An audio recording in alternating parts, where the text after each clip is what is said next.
The Board of Trustees of Harris County Department of Education now convened in a regular board meeting on Wednesday, July 17th in the boardroom at 6300 Livingston, Texas at 1:10 p.m. I wish to extend a warm welcome to everyone present at this meeting of the Board of Trustees. As trustees, we are here to set goals, listen to reports from the superintendent, approve budgets, contracts, personal appointments, and make policy for the district. It is not the role of the board to make day-to-day operational decisions. The management and day-to-day operations of the department are the responsibility of the superintendent. We have policies and procedures in place to resolve concerns and issues. A public meeting of the Board of Trustees, not a meeting of the public. Prior to this meeting, board members received information related to items on today's agenda. Agenda items will not necessarily be handled in the order listed on the notice. The meeting is open to all who wish to attend and hear the matters discussed. During the course of the meeting, the board may determine that a closed session is necessary. In that event, the board will meet in a closed session to consider matters duly posted for the meeting as permitted under sections 551.071 and all the way through 551.084, inclusive of the Texas Government Code. I respectfully ask that you please refrain from talking while others are speaking and that cell phones are turned off or in the silent mode. Thank you for your time this afternoon to join us for your interest in Harris County Department of Education. And I'd like to now invite Yolanda Davis to come and do our invocation.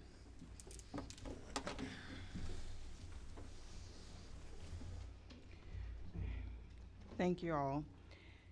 Heavenly Father, we come today and we ask God that you would just hear our prayers.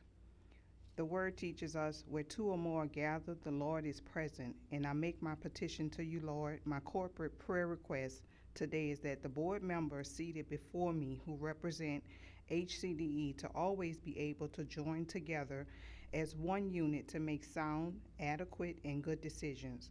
We value, we understand, and rely on their decisions as it impacts the quality of services we provide to our student learners in Head Start centers. My petition to you, Lord, today is for the board members to work together on decisions of how resources should be allocated for programs that support our adult learners who seek to provide a better life. My petition today, Lord, is that we continue to seek out the best educators and administrators who are people of integrity, who have a spirit of excellence, and who have made a commitment towards going above the call of duty that education is a top priority for all. Last, my petition to you, Father, is for our executive leadership team and our employees to have a purpose-driven life, to live intentionally, to fulfill the assignments God has for their life, for family, and for future generations. Amen. Marcia Leve?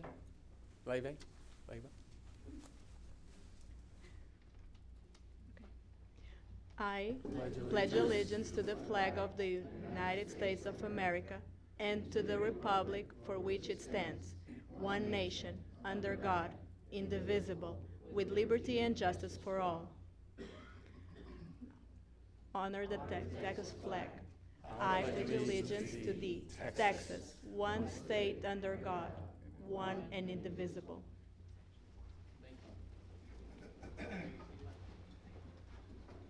We're going to, this is a little bit out of order, or for our normal business meeting, we have a public hearing that Dr. Amesqua is going to bring forth the budget for the 2020 year.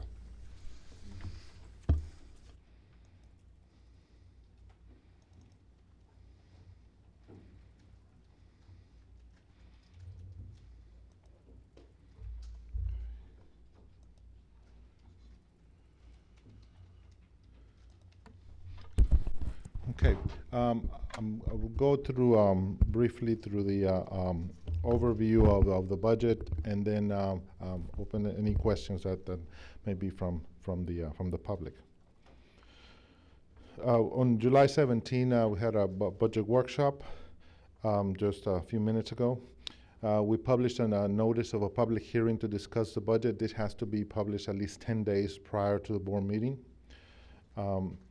The planning of the budget cycle is a 12-month cycle that we start at the beginning in the early months, and then we look at needs assessment, SWOT analysis, budget allocations and projections, submit for review, submission for approval, and then adoption by the Board of Trustees.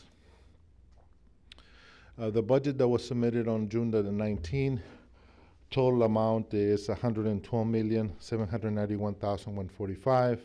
Appropriations of $117,811,390, and transfers out of total of $10,490,491, of which general fund is $8,115,267, and enterprise going to the general fund of $2,375,225. Budget updates since our last meeting. There are 4 adjustments that are included in the budget presentation and update. First one is as a result of the impact of House Bill 3 and maintain our competitiveness and salary schedule for teachers, additional cost of $116,273. House Bill 3 reduction in funding of $560,000, which is basically $900 of health insurance that we would lose from House Bill 3 for employees. And then property value estimates based on new values that were received after the last board meeting that was, after the last budget workshop that was, reports that were submitted, revenue of $672,683, adjusted interest earnings of $3,590.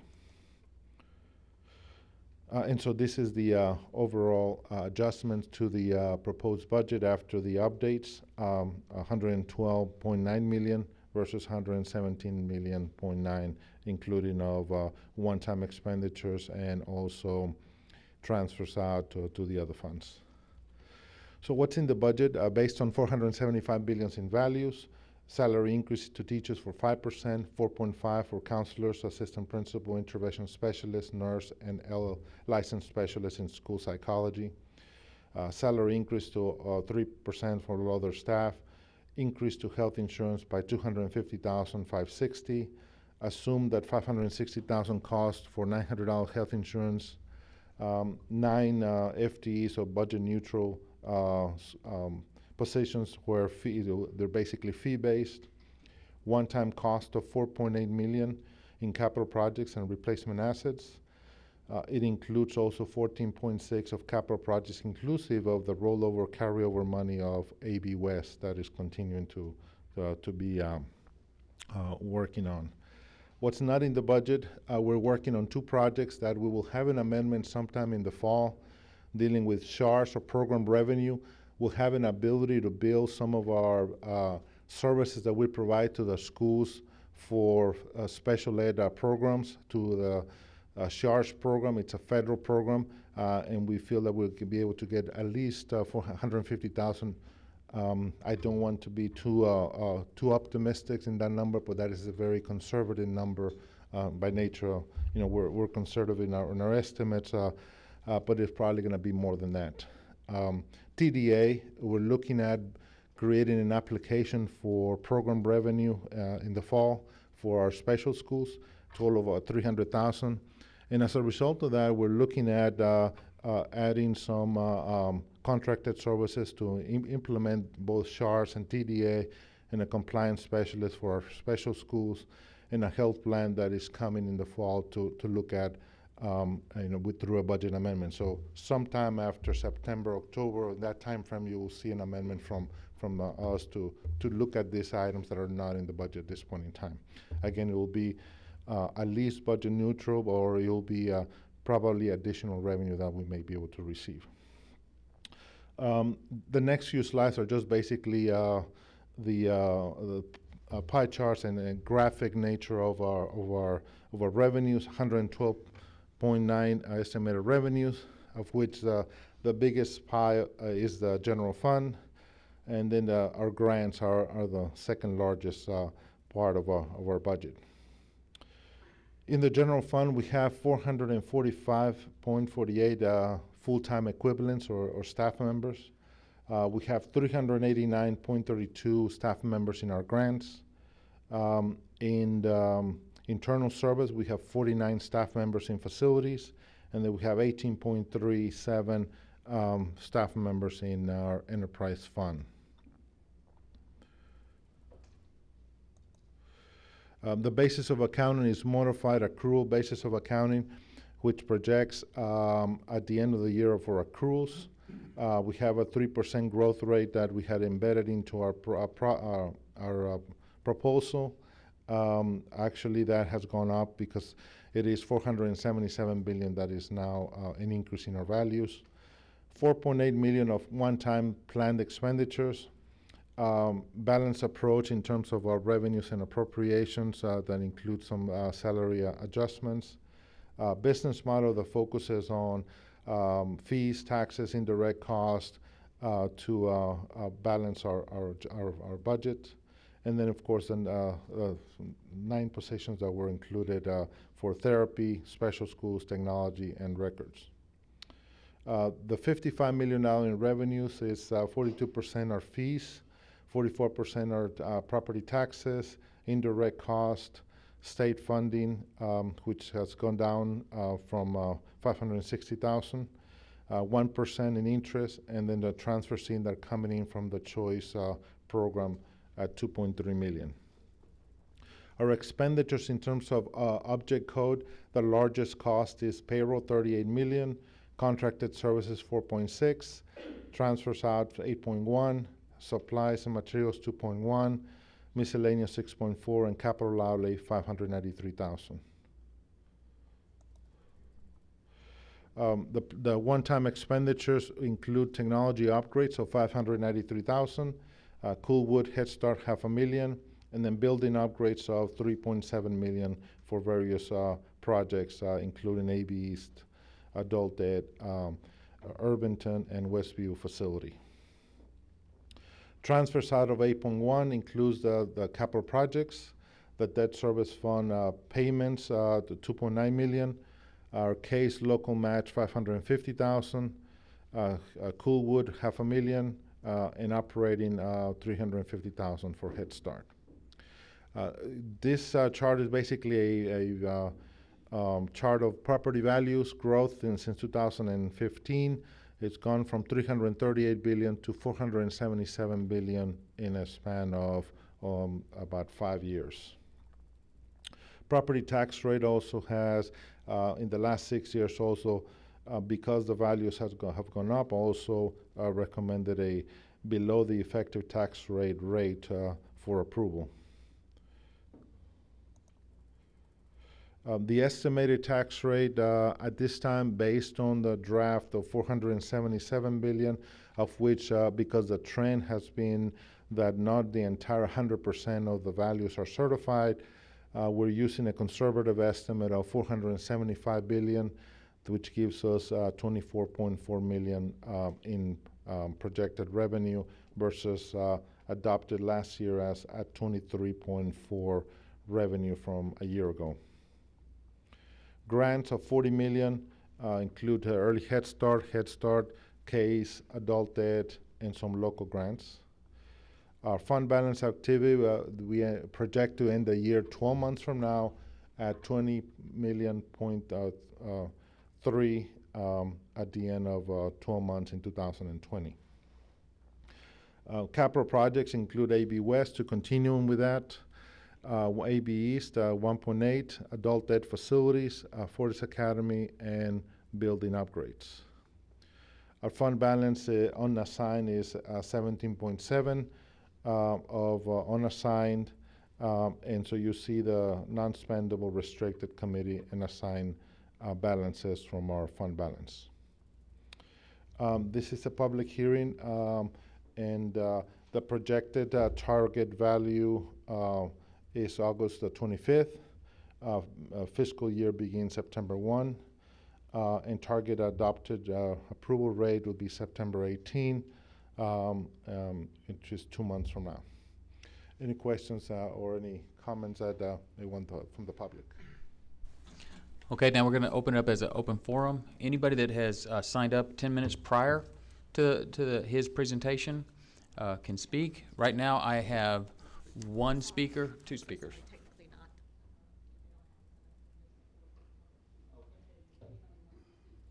They don't have to sign up, or do they? Not for the public hearing. Okay. If you want to approach the mic, please indicate your name and for the record, and also maybe give us an idea of where in the Harris County you're at.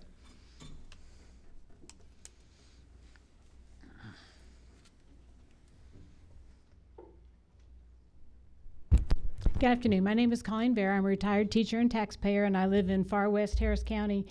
And I attended the workshop in the last hour, and I'm not an accountant, but I just want to make sure I understood correctly that when you guys are budgeting, you're using the tax money that the taxpayers pay to pay for the debt rate for the buildings.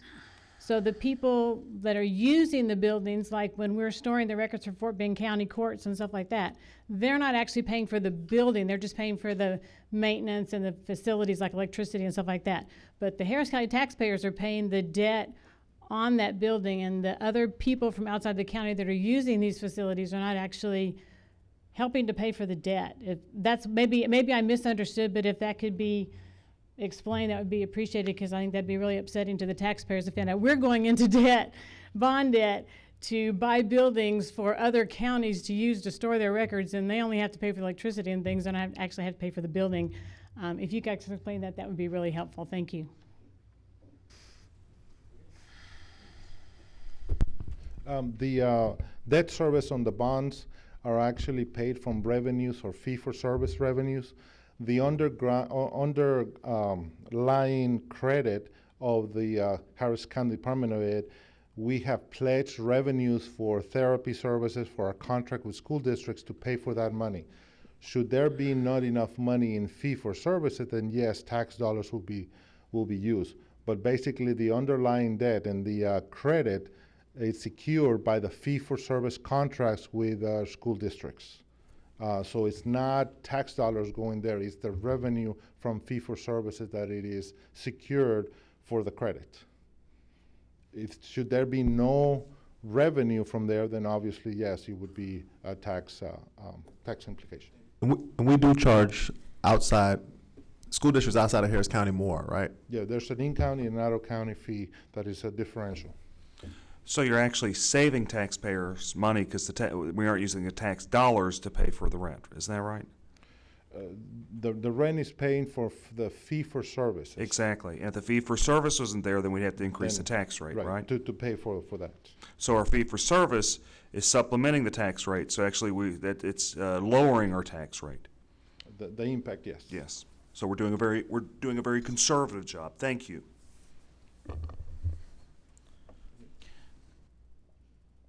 Anybody else would like to address the budget?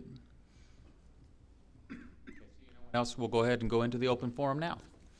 And I have Andrea Duhan.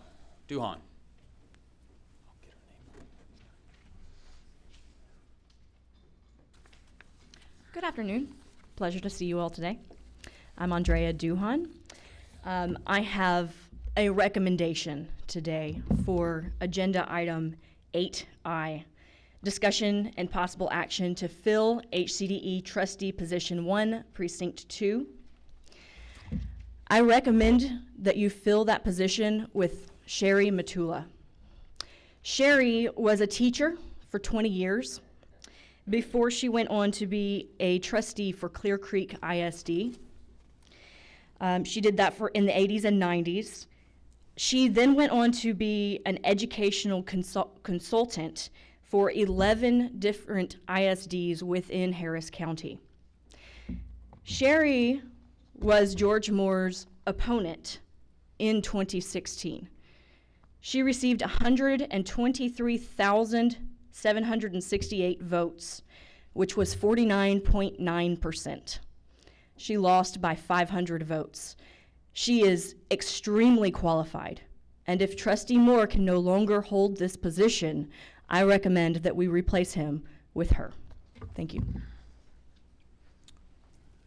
Thank you.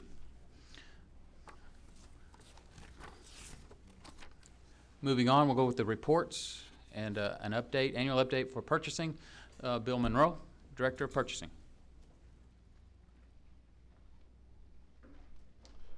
We have 3 presentations that are included in your packet.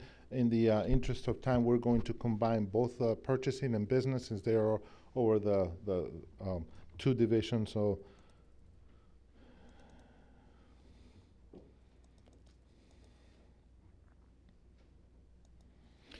again, you have both the purchasing and the business division packets in your and we have the presentation as well for the combined.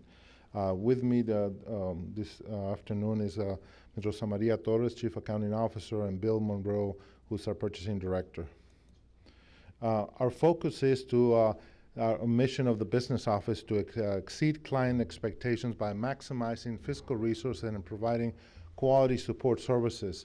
We're linked to our board goals, which is to impact education by responding to the evolving needs of Harris County, deliver value by utilizing resources in an ethical, transparent, and fiscally responsible manner, and provide cost savings to school districts by leveraging tax dollars. This is our focus, and this is the one thing that pretty much summarizes what we do and why we have a business and a purchasing department. There's no other reason why we exist. We exist to support the services that are provided to students. We provide training sessions to Principals Academy, school districts, charters, local governments throughout Harris County. Together, we have 114 years of service and experience between the 3 of us. And I'm sad to say that I'm going to lose my right-hand person here in a month or so. So we'll miss her, and we'll hopefully be able to continue. And we'll have the bottom line is we have a systems of controls. Our focus is train focus and what I call a WOW rocking division. They're always to the task, 22.5 equivalents, 2.6 of the budget, excellent ratings, and financial indicators.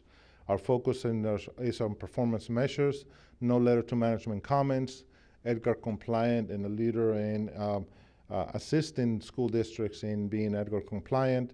We have a risk assessment process that we provide to the board once a year about what our risk is. Our fraud awareness process, 8 national awards, of which one of them will present tonight or this afternoon. Our 1,200 attendees in webinars, presentations at our School Finance Council, and presentations at conferences to be a leader in the area of accounting and procurement. Since 2007, and I'm a little bit biased in this because I came in right around 2007, so our assets have increased since then, our investments, lower our debt, our grants make up diversified at 33% grants, fees 21%, indirect 1%, taxes make up about 20%, debt service, facility charges, and so that's from the adopted budget from last year. Those numbers, depending on the actual, are adjusted based on the actual numbers at the end of the year. And so one of the things that I wanted to do is basically give you performance ratios. Dollar numbers don't mean a thing if you don't have a benchmark for it. And so I created some benchmarks for, I put it in perspective. In the private sector, you have what's called a repayment debt to payment income analysis. It's usually less than 25%. We're at 6%. Our liquidity analysis is usually at 1. We're at 1.57. Our solvency analysis, debt to asset ratio, anywhere between 35 and 75, we're at 64 and steady. Profitability analysis, while we don't calculate our return on assets or our return on equity, it is 2% and 9%. So I wanted to provide a comparison benchmark to what some of the ratios that are calculated in the various industries. Our bonded debt capacity is 3.49 per capita. Property tax per capita, 4.82. Debt service load, we're at 4%, of a low, even below between 5 and 10%, which is the benchmark. Our financial position analysis, we were at between 15 and 30%, or 23%. And again, this is 2018. The data from here is as of audited figures as of 2018. Financial efficiency analysis, we're at 1.2 million in revenue versus operating expenditures. Our revenue per capita, and all these charts are posted as part of a transparency at $19 per capita. Our tax at $349, of which $0.54 is tax supported and $295 is revenue supported. The difference between those two is that the revenue supported is the fees for services that pay for this. The tax supported is a tax that gets charged for equipment and improvements that we've had in the past. Our procurement authorizations versus actual, 485 versus 416. And then contracts by sector in the different, this is part of the controller's office. They want us to allocate it based on this. And so this is where we're at. At this time, I'd like to have our purchasing and our accounting staff stand up and be recognized, because these are the folks that basically are day-to-day, and they provide the reports that you see every day, that you see posted on our website, that they analyze, and the reports that you ask for. They're the ones that produce this information and where we're at today. So please stand up.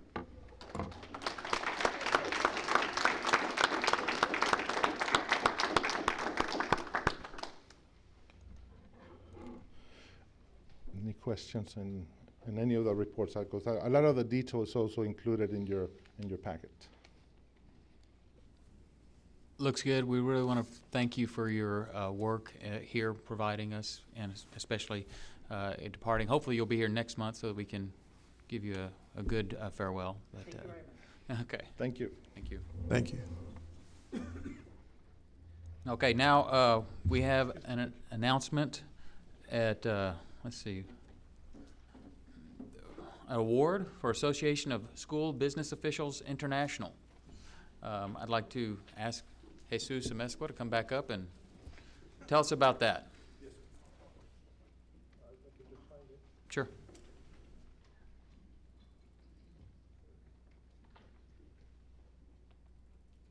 Doing triple duty today, so we'll give you a little pass.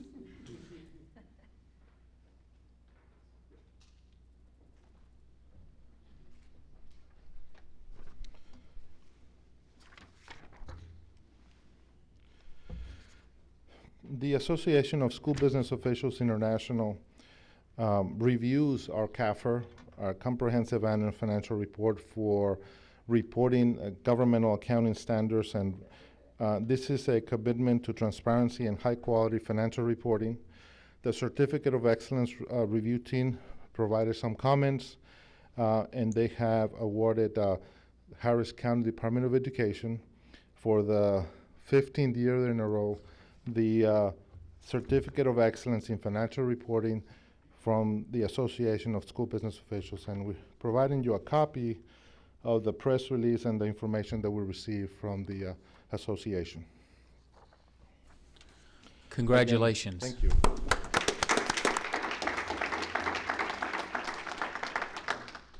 I know my numerous requests for different reports has not gone unnoted. I appreciate you taking care of all that. So the next thing on the agenda is James Kohlberg Jr. Thank you, Mr. President. Just a few things. First, I had the pleasure of traveling to Boston with Mr. Parker, Dr. Mays, Dr. Moten, Beverly Robinson, Dotson, close. But we had the opportunity to do a presentation at the ARHE/ARS National Conference for recovery adolescents and also at the college ages. I'd like to tell you that the team HCDE represented us very well. We did an outstanding, I believe, presentation, so much so we had people waiting 45 minutes to speak to us afterwards. It has been noticeable that you know, this has been around for quite some time, but yet there's still less than 40 sobriety high schools in the entire country. And we have a major issue. Fortis is certainly poised to be at the top of the stack, although we haven't gotten there yet. But we are doing some very innovative things that have drawn a lot of attention, so much so our session was probably double that of everyone else's session.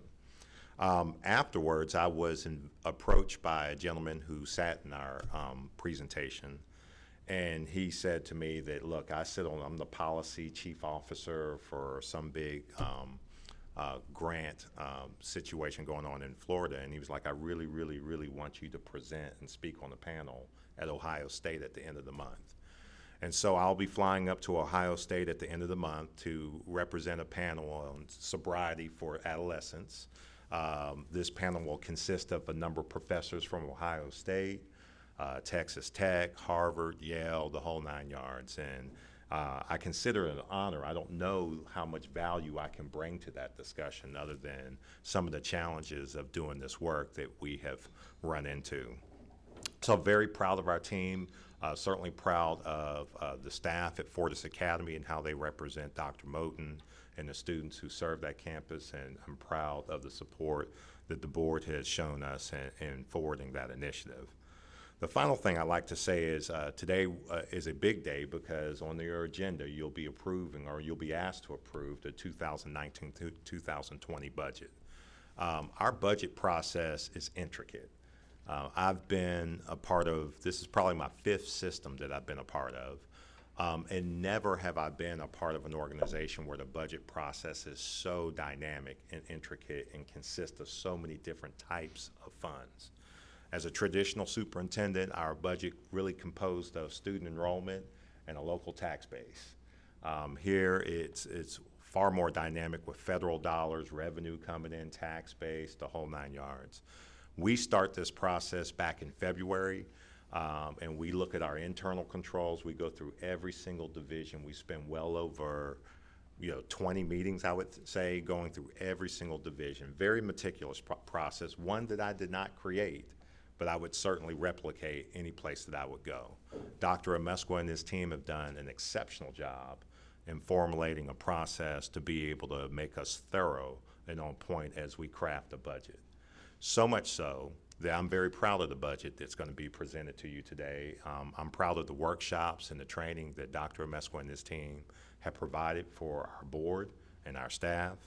But I'm also take a tremendous amount of pride in us being able to lower the tax rate for the past 5 years and demonstrate good stewardship of taxpayer dollars and fiscal responsibility. So with that, I appreciate being here. I love being the superintendent of Harris County Department of Education, and I look forward to your approval of our budget today. Thank you. I understand we have a dignitary here that you had brought in, or you brought in, that's recently anointed as a new principal at one of our places. We do have a new principal. Can you please stand? This is our new principal for AB East, and coming to us from, why don't you tell everybody about where you're coming from? Good afternoon, everyone. When Mr. Flynn said dignitary, he threw me way off. I'm like, is someone coming here to look at me? Yes. I've been called many things. I'm not sure dignitary has been one of them. But I'm very pleased to be here. I'm Donna Trevino-Jones, and I'm coming out of Arlington ISD. I've been a traditional school principal for 12 years. This will be my first year as a non-traditional principal. But I've been on campus, and I've met some of my students and some of my staff members already. And I'm just really excited. I love them to death. They are so sweet, and the staff has been very, very kind. And so this whole process, the onboarding, just the support that I've gotten is just very unlike the support I've ever received before. So I just want to say I just applaud the efforts that everyone is making to make me feel welcome and to get me equipped to do the job that I'm here to do. So thank you. Thank you. Thank you for being here. Thank you for being willing to take on this huge project. So. And I see you racking up points early with Dr. Mays. Go ahead. Thank you.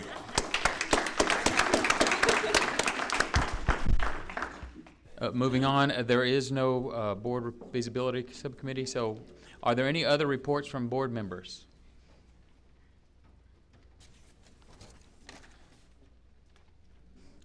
All right, Dr. Mesqua, 4 times. It's a charm. The monthly financial reports.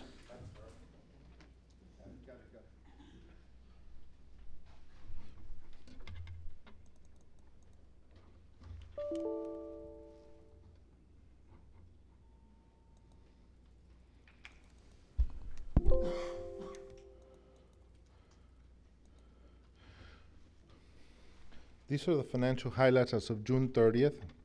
Means the 10th month of the year. There's 2 more months left over. We've added a couple of new financial statements that we feel we need to continue to add and be able to provide as much transparency as we can. Budget amendment report, we'll go through that in a minute. All our financials are posted on our website. In our balance sheet, and this is for general funds, we have assets of $42,791,239, liabilities of $1,827,880, fund equity of $40,751,069, and appropriated balance year to date of $212,290. Our estimated balance, again, this is as of June 30th, $29,199,875. We also have excess current revenues over resources as of June of $11,551,198. Things that are going to be spent in the next 2 months. Financial ratios, percent of fund balance to general fund expenditures ratios, we're 45% as of June. Last year we were at 41%. Working capital ratio, we're at 40 million. A year ago we were at 36 million. Undesignated fund balance ratio, we're at 43%, same as last year. Debt to income ratio, we're at 6%, which is compared to last year at 7%. Tax revenue to total revenue ratio, we're at 26% versus 29% last year. Indirect cost to tax ratio, we're at 3%, same as last year. Fee for service ratio, we're at 22%. Last year at the same time, we were at 24%. Fee for service growth ratio, we're at 4%, and up from last year that we were at -1% due to Harvey last year. Fund balance activity, we've had 2 amendments from fund balance, $72,000 and $140,000 in October and November. Our revenues year to date, we're at 94% received and billed, and special revenues were at 52%. Debt service was 96%. We paid, I think we have 1 more payment to go before August. And so overall, in the revenues, we are at 78% budget to actual, and our budget, as it gets amended every month, you see the progression of each of the total items from the budget. Our expenditures are at 70%, and including of encumbrances of 1.4 million, special revenue funds of 63%, and encumbrances of 2.6 million. Debt service at 96%. Overall budget to actual, we're at 67% in all funds. Our donations report for the month of June were $4,753.73, primarily donations from various businesses to TOC, Head Start, Case for Kids, in the different centers. This is one of the things that I wanted to explain during our meeting earlier today. You see the column here which says 449 billion. This was when it was adopted last year. That was what we estimated. The certified was 412 billion, and then we estimated 37 billion to be certified throughout the year to be 449 billion. Look at what it has progressed over the months, and look at where we're at as of June. As of June, we were at 446.7 billion, which is about 3 billion less. That's where we're at as of June for the certification, and that's why when we talked about the 477 billion, I reduced it by 2 billion only because of that trend. Again, that's something that we will have to look at during the when we get the actual values for the end of the year. I'll pause for a second in case there's any questions regarding those two numbers. Yes, sir. You mentioned trend. Has that been going on for the last few years, or is this the first? This is the first year. In the past, we've seen that number actually affect the same number, or very close to, like within 10, 20 million. It has never been that low. It has always been close or more. And normally, don't we collect more than what's projected because of fees and late fees and that sort of thing? But we have also been paying for refunds. And I'll go into the next slide, and you will see that in a second. So if we were to take that 446.7 billion and we cost it out according to our tax rate, we will see a loss on the levy of $151,000 from one year to the next. So we will see that if that holds up at the end, that means 151,000, we will have no way of collecting it because we lost the value. There was a change. So in years past, this number has been positive. This is the first year that it's not. And I'm trying to figure out, talking to the tax folks about what's causing that, and I have a better resolution for you next month when I visit with the appraisal district as to what's causing that trend. Here's when you mentioned that about taxes collected, penalty and interest and so on. Their budget was 23.4. Year to date, we've collected 22.7 in regular taxes, but we've also projected $150,000 in delinquent tax, which actually has not come in. In fact, we've paid more, $53,000 more in refunds to taxpayers because they've been winning the lawsuits or so taxes that have to be refunded. So in essence, it's a $200,000 swing on the budget that we have to figure out for the new year. Same thing with penalty and interest. We have 161,000, so that makes up a little bit of that, and then 11,000 in assessment. So we've collected year to date 22.9. Mr. Flynn, you mentioned the number as of March and then our meeting. So far, we have still 560,000 left to collect for 2 more months, the month of July and the month of August, for 2 more months to collect so we can make the budget for the current year. We're at 97.6% when you compare budget to actual.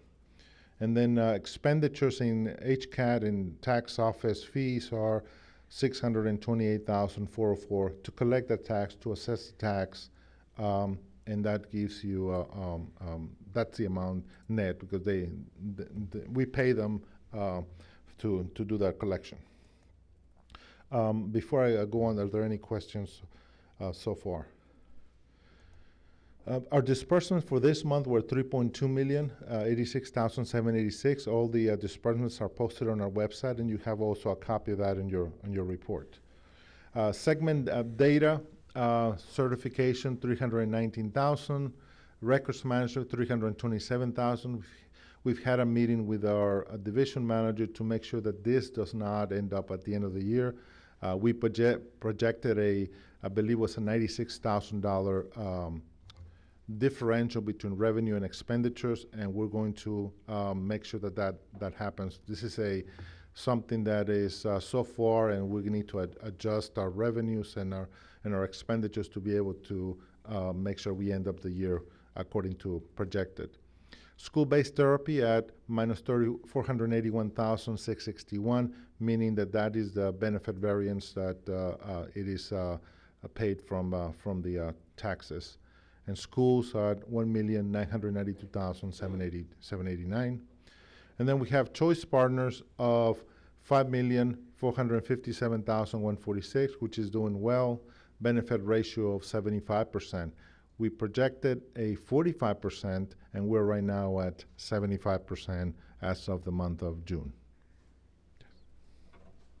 The benefit variance, was that budgeted? How much of that was budgeted? For which item? All three of them. For all these ones? Mm-hmm. Okay, for the majority of these are budgeted, except the one that I can remember is the records management is not. So So- that one we need to address to make sure that it is not. So we budgeted this budget variance? Yes, sir. Or benefit? Yes. Okay, thank you. Budget amendment report for general fund, there are none. We only received 2 more grants for the new year. Our adult debt program starts in the middle of July, 2.6 million. So 1.6 million is for, actually it's case because we received 2 21st century grants. And then also the Head Start budget that they waived the federal requirement, the match. So the net amount is 2.6 million, 74,759. Those are the 2 new grants, and then the reduction in the waiver for the federal match. AB West, this is our bond series. We had a little over 11,029,134 available funds for this project. Year-to-date payments are 2,815,397. And we continue to earn interest. So far, 389,232. As I mentioned to you before, approximately 39,000 we're going to set aside as arbitrage funds to or payable to the IRS in a couple of years from now. Our PFC balance sheet, and so this is new. Well, we do not have a PFC meeting. I felt that we needed to continue to add the PFC reports every month here, even though we don't have a PFC meeting. So the amount that is available on cash is $9,623,992. We have a payable or retainage for $55,158 as of June 30th. These are all the payments that we've had year to date from the inception of this project to date. And so far, we're at $2,815,397. Notice that some of them here are in negative. It means that we've withheld that retainage to pay the contractor until the project is completed at the very end. This is a presentation of a project-to-date income statement for the project since its inception in 2017, and how much has been received and paid by year. 17, 18, projected for 19, and then project to date. And so we're at 9,568,834 that we have available to pay all of our existing contracts. The timeline is projected March 26, 2019. And then also added the report on the foundation, where we're at in terms of revenue to expenditures for the foundation. They are not a component unit, but we do the financials for them as well. So I'm included there 3 slides for the foundation. This is a asset balance sheet, liabilities and equity. Now I had to, I'm glad it's just blocked out because we don't want to put the bank account on here. So it's $86,044 available as of June 30th. Last month was $89,499, and so those are the 3 accounts that we have. What are the accounts receivable?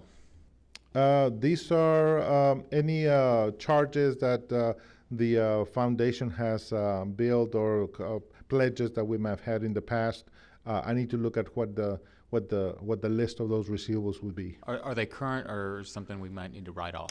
I need to check. I'll come back next month and give you a follow-up on that, if I may, because this probably current for the most part, but I'll see if there's anything that we may need to adjust. So here's the revenues, 106,000. These are some contributions from the endowment, and then some earned revenues that we receive from grants. Total of $113,740, and you'll see where we deposited the monies in the dates. And then the expenditures, miscellaneous expenditures, operating expenses, total of 6,519. So it's very little activity in this particular account. And this is an activity by program, after school, EcoBot, and so there's some restricted and unrestricted programs. And I'm sorry that we try to include as much of it as we can in the slide, but basically it's just a detail of income by the program. We do this on a different software. It's a separate system, so it comes out in a separate format. That's the first report of 2. Any questions on that particular report? Okay. The next one is our investment report.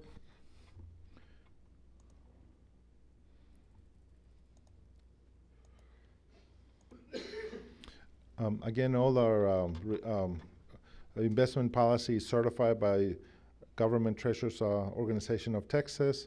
Our portfolio is $49,632,589, PFC of $9,652,923, of which you just saw that this number is how much we have available in cash for the project, and then we also have some excess from previous bonds, $89,320. The majority, 92%, is in our investment pools, earning an interest rate as it climbs up. Portfolio investment type, we're at 99.08 in the PFC at the tax pool. Our portfolio from one year to the next, so we're 11% difference from a year ago, or $5,011,590 from a year ago at the same time. Pretty much all our funds are overnight, 39.9 million of overnight funds. Our year-to-date earnings are $616,588 in interest earnings for the general fund, PFC of $203,263. We're earning 2.38. The yield is 2.14. And so here's a progression of where the rates have been. Notice there's a little bit of a stall here since January through June. They're sort of within 2 or 3 basis points. So where they were steadily climbing, they've sort of stopped climbing at this rate, and you see the yield curve change. And so we may need to extend our investments a little longer so that we can continue to increase our interest earnings. Questions on our report? Dr. Mesco, if I may, the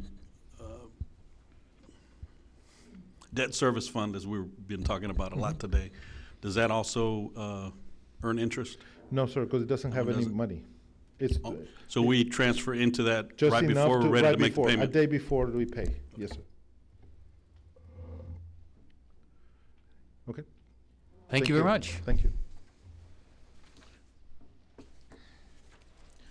Okay, now we're going to go into the consensus items on the agenda. And my question to the board members, are there any items that you would like to tag?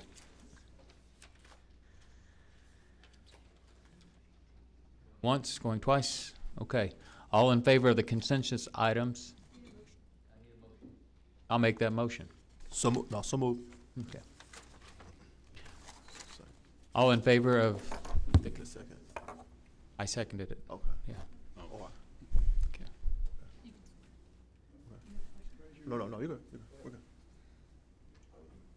Oh, we're voting. Okay. Have questions. Okay. I'm going. You never know from that side of the table. I was wondering. They're looking at me giving those eyes. Okay. So on to the next. We'll go to the non-consensus items now. The vote was 7-0.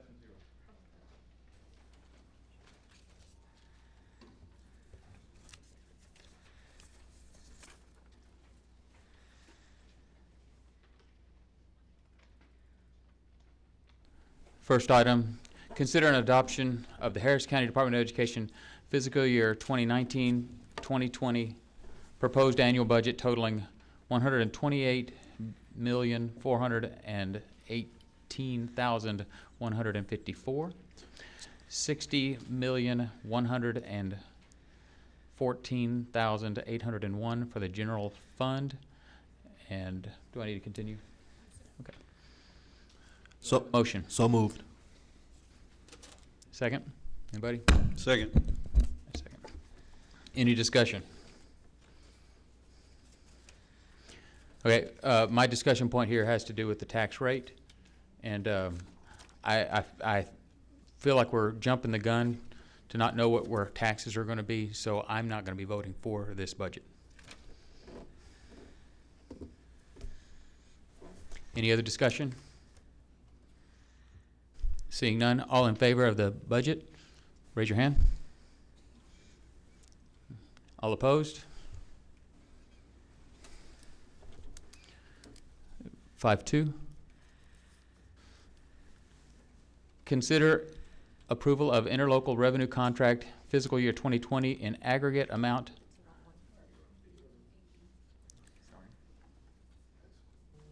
Wait. Okay. Consider assigning a member of the HCDE board as trustee as the Texas Association of School Boards delegate. Do I have a nominee?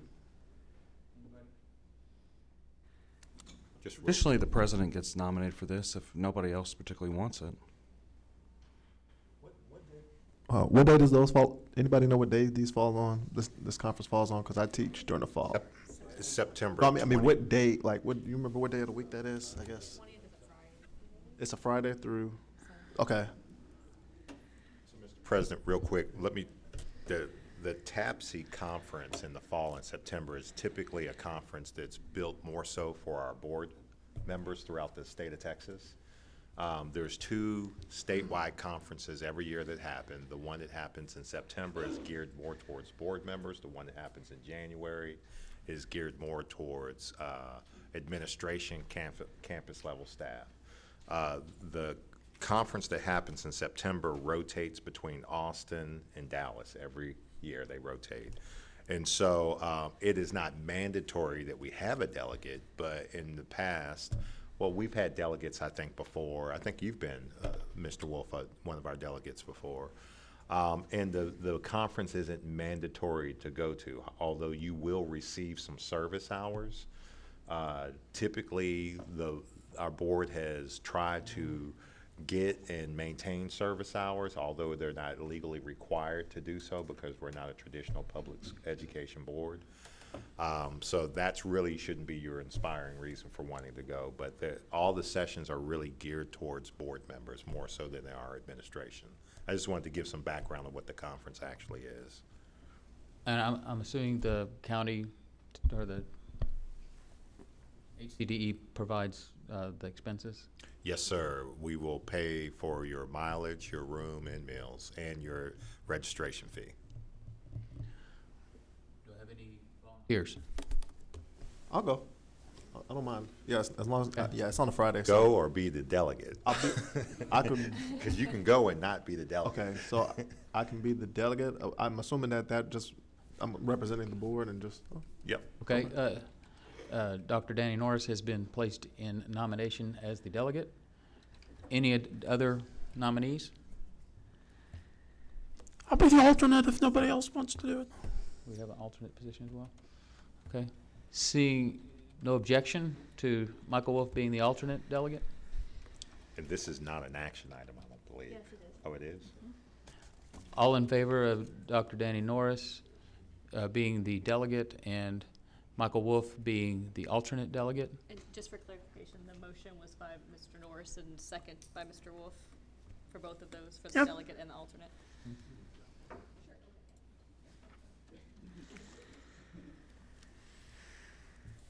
Any discussion?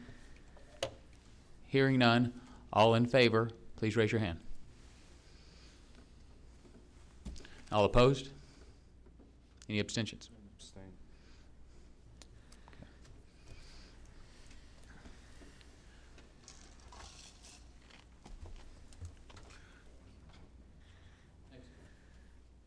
Next item on the agenda is consider reading of the following revised local policies.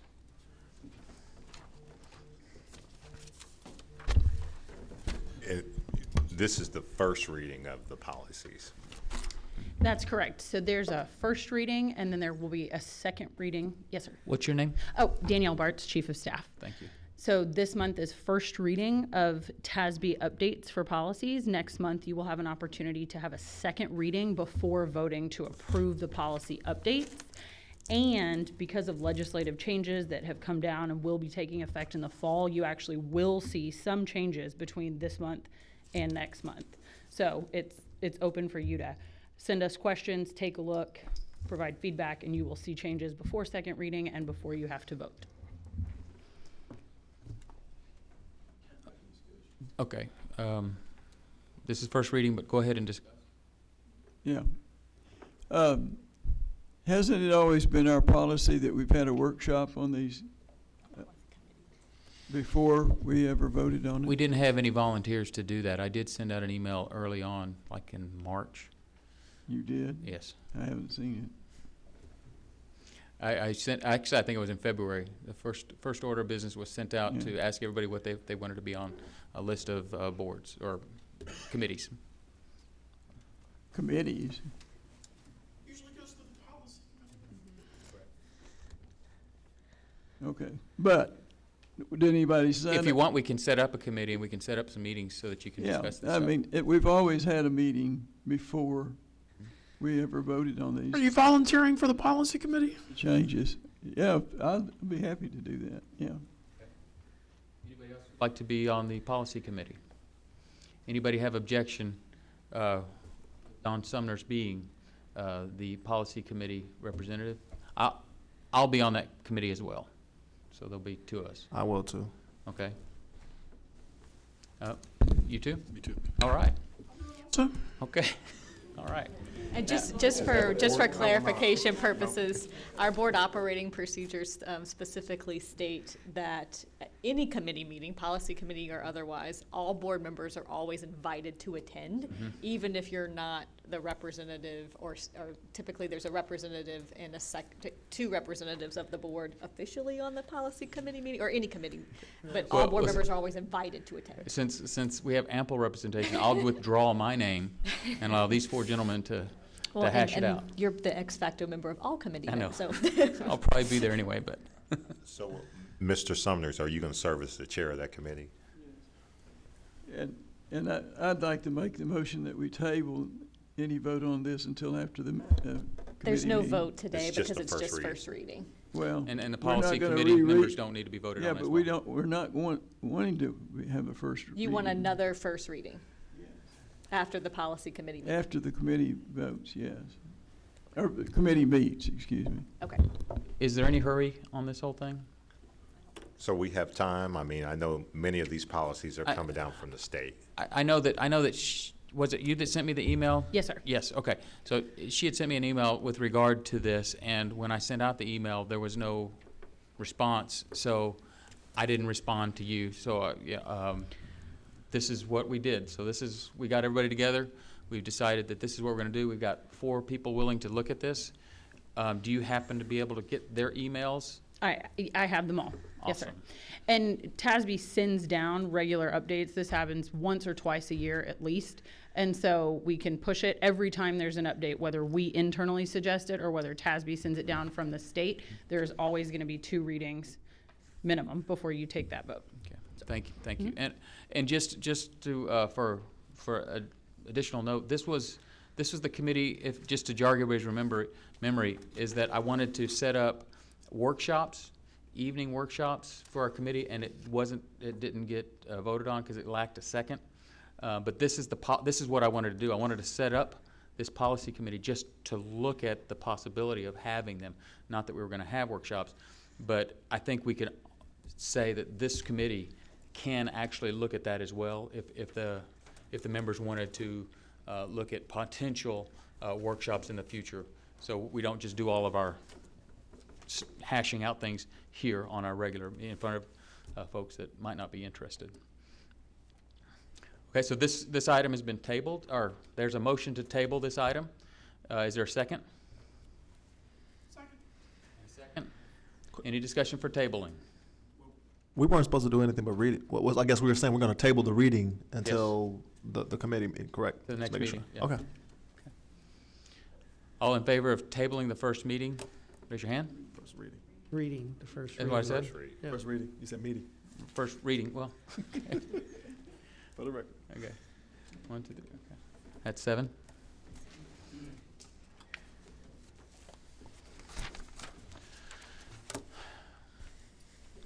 Next item, Amendment 1 to the Houston ISD Service Agreement Expenditure Contract for fiscal year 2019. In aggregate, the amount not to exceed $147,000. Do I have a motion?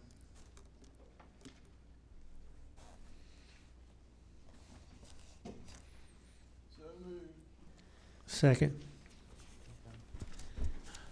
Motion by Don, seconded by Dr. Morse. Any discussion? All in favor of Amendment 1, please raise your hand.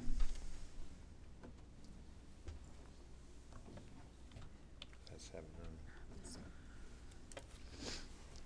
Next item, interlocal revenue contract for the Center for Sale and Secure Schools, Safe and Secure. I need to get some new glasses, I think. Okay. Center for Sale, Safe and Secure Schools with Spring Branch ISD to conduct safety adult audits in the amount of $28,000. No, 82. $82,050. So moved. Second. Okay. Any discussion? I'd just like to ask the question, has our audit procedures been updated for all the situations that have occurred in the last year or two? So there's a ton of new legislation that was just passed, specifically in the area of safety for schools, including Senate Bill 11 alone was like 85 pages long. And there are lots of new regulations and new legislation and rules, not just about the audits, but also about additional training requirements, threat assessment teams, et cetera. And I just gave a presentation to the Center for Safe and Secure Schools on all the new legislation. So I think they are in the midst of getting up to speed on that and revising their own internal policies and procedures and going to additionally provide training to ISDs on all of those matters as well. So when our services are provided, they will have been updated. And Mr. Summers, I think what we're going to see is a wave of these action items. I mean, even the commissioner for the state of Texas literally got up on stage and told us, good luck. We're trying to implement all the things embedded in Senate Bill 11. It's quite extensive. You won't be able to do it. Any additional discussion? Do it at church. Okay. All in favor of item E, raise your hand. 7-0. Consider approval of the 2018-2019 HCDE Head Start Self-Assessment Report and Growth Plan. Do I have a motion? So moved. Second. Discussion?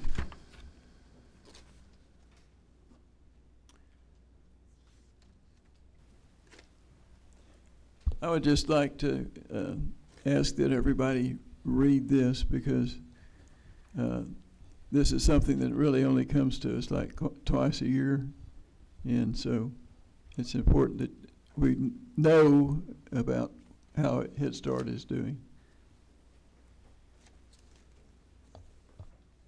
Any additional discussion?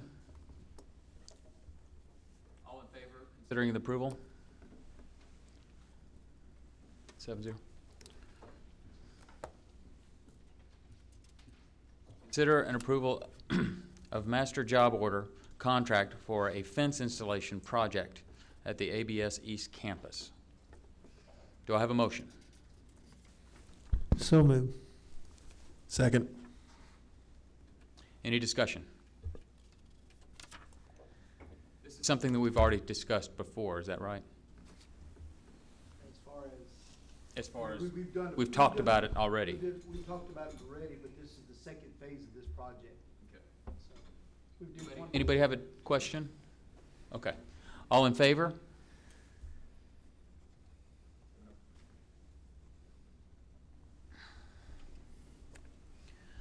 Consider approval of master job order contract for the High Point East Middle School gym interior. Do I have a motion? Moved. Second. Any discussion? All in favor? Mr. President, I'm going to leave during this next discussion. Okay. Okay. To seek some legal advice on that agenda item. Okay.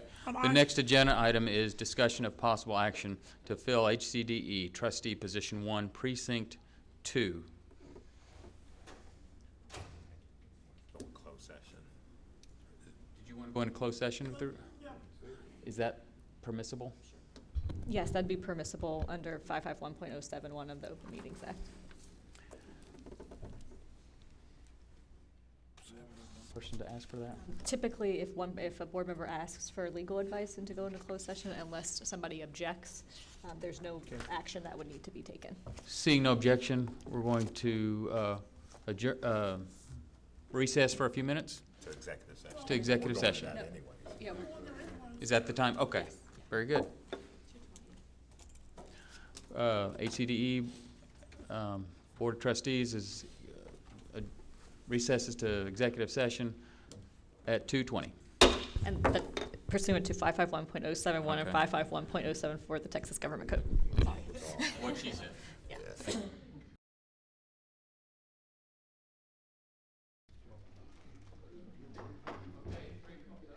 It's 3 o'clock. We are reconvening.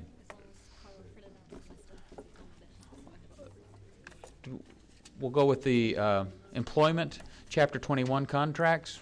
There's one item has been removed, the A4 special. A6. Okay, well, you got it in different order. Okay, down here. All right. So the A6 curriculum compliance, we're taking that off the table because of some that was that put out. So let me cut that one. And then, so we have a motion for A4 Specialist Project Manager, A7 Chief Accounting Officer, A6 Director, Center for Safe and Secure Schools, A7 Director Communications and Creative Services. Do I have a motion? So moved. Second? Who seconded? Wait, Don. Okay. Any discussion? Okay. All in favor? Have a vote?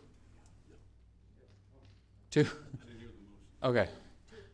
Approve the 4 positions that we discussed in executive session. Okay? That's 7-0. Okay, last item.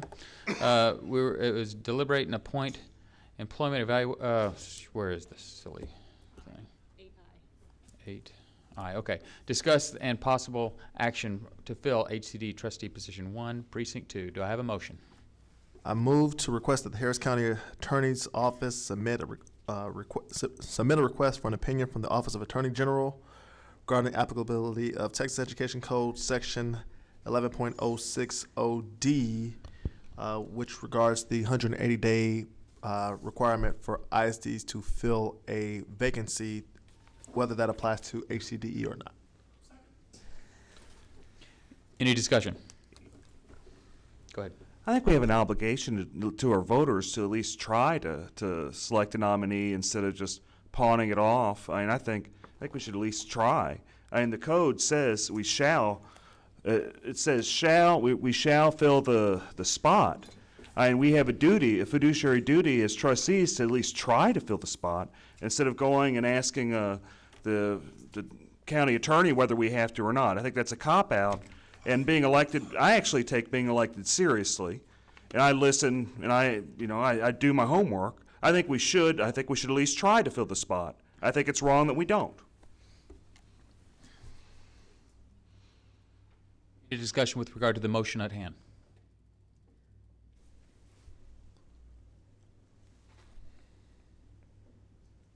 None? Proceeding to the vote, all in favor of Dr. Norse's motion, please raise your hand. All opposed?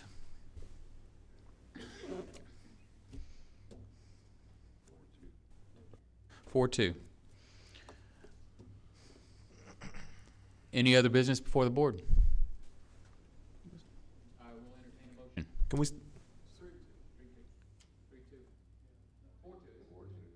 we could still, Yeah, we could still nominate people for that, can we? Okay.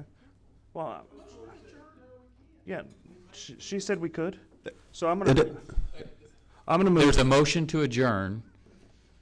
We're gonna vote on that, and then we'll, we defeat that, then we'll go on to the next thing. Okay? Is that okay? In order. I did. who seconded? I didn't even hear the motion for adjournment. You don't need a second for a motion for adjournment, I don't think.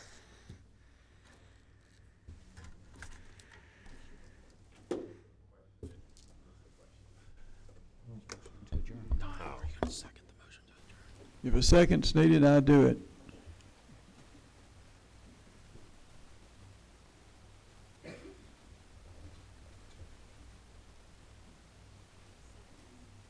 Is needed, okay, that would be Don Summers.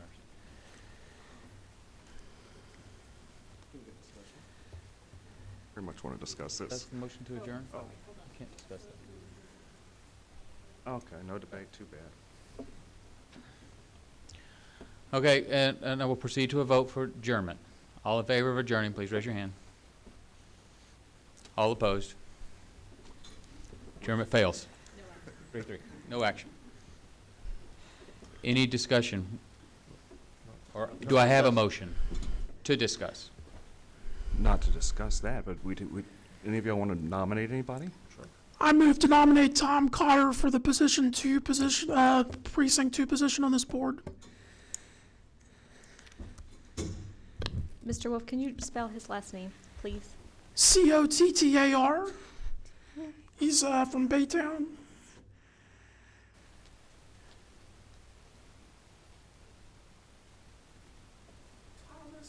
Cotter, 1204 Mesquite Lane, Baytown, Texas.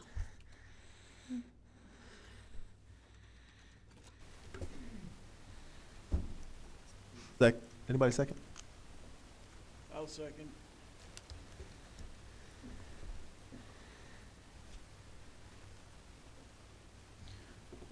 Are there any other nominations? Sherry Matula? Wait, how does that work? Can we throw a bunch of names out and vote on them? I guess that's the question. My recommendation is that you vote on them one at a time. Okay. And that way, because there's no need, but you can discuss because under the agenda item because it's written so broadly. If you can discuss the potential nominations, but the vote would need to be taken one at a time, and my recommendation would be in the order that they are made. Okay, gotcha. Okay. So we have 2 nominations. You have a I'd like to make a nomination, too. I'd like to nominate former County Commissioner Jack Mormon for the spot.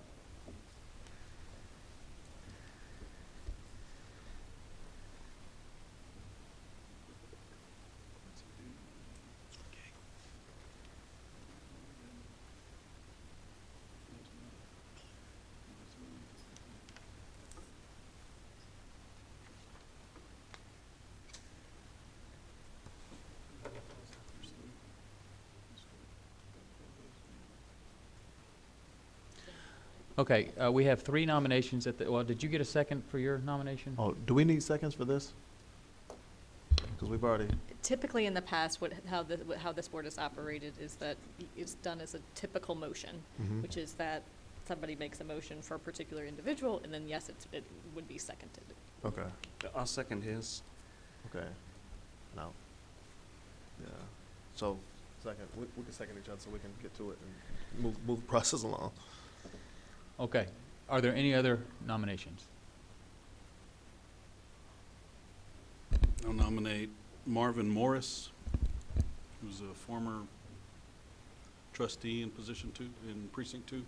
I second that.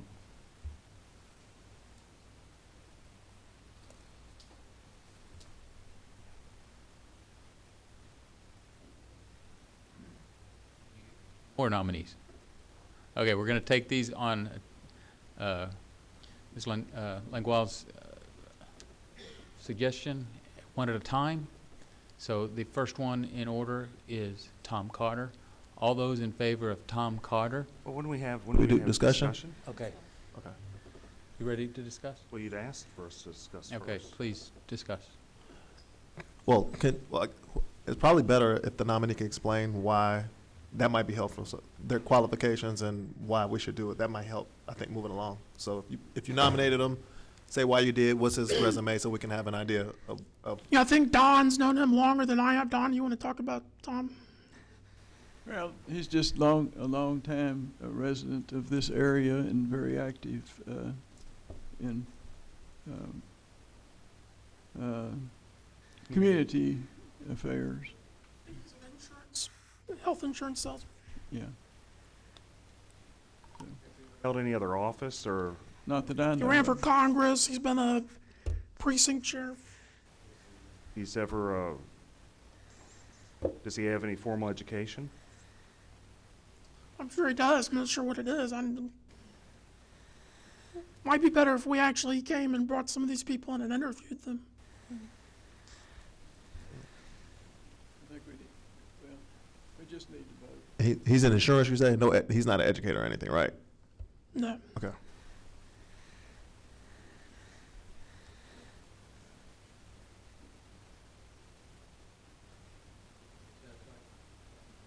Are you satisfied with the discussion?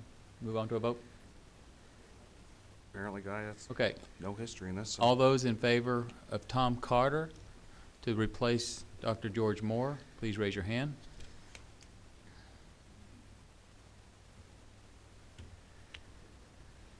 Three. All those opposed?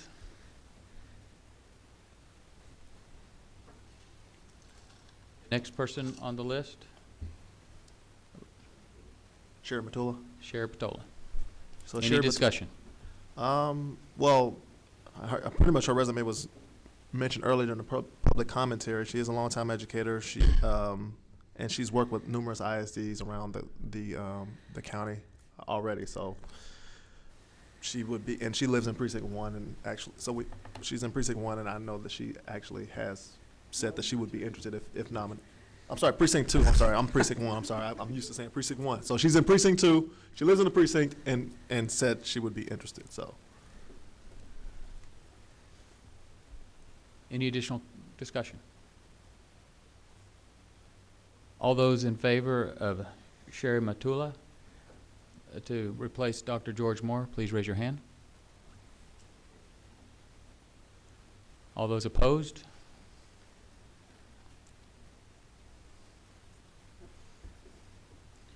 Excuse me, I don't have the next name. Motion failed 4-2? That's the Jack Mormon. former county commissioner, Jack Mormon, who lives in Precinct 2. I think he'd be more than qualified to serve this position. In fact, I think he'd do a really good job. He'd probably have more insight than most of us do have in the county. So I think he'd be an excellent addition. No discussion. All those in favor of George Mormon, Jack Mormon, to replace Dr. George Moore, please raise your hand. All those opposed? Any abstain? Yeah. I'll vote no. No, he said. Yeah. 5-1. The next name? Marvin Morris. The next name is Marvin Morris to replace Dr. George P. Moore. Is there any discussion? Just know that he was previously in that position before Trustee Moore, and he's indicated that he's interested in serving the remainder of the term, to fill the vacancy. And I know that he served ably in that position before, and I think he might be that compromise candidate that might hold the seat until next election. No discussion. I'll just say that I would vote for Jack Mormon before I'd vote for Marvin Morris. Any additional discussion? Seeing none, let's take the vote on, say his name again? Marvin Morris. Marvin Morris. All in favor of Marvin Morris, please raise your hand. All those opposed? Motion fails, 3-3. Do I have any additional motions? Motion to adjourn. Adjourn? Okay, well, we don't, no discussion. All those in favor of adjourning, please raise your hand. All opposed? And one abstention. Okay, so that's 5-0-1. 3:15, we're out of here.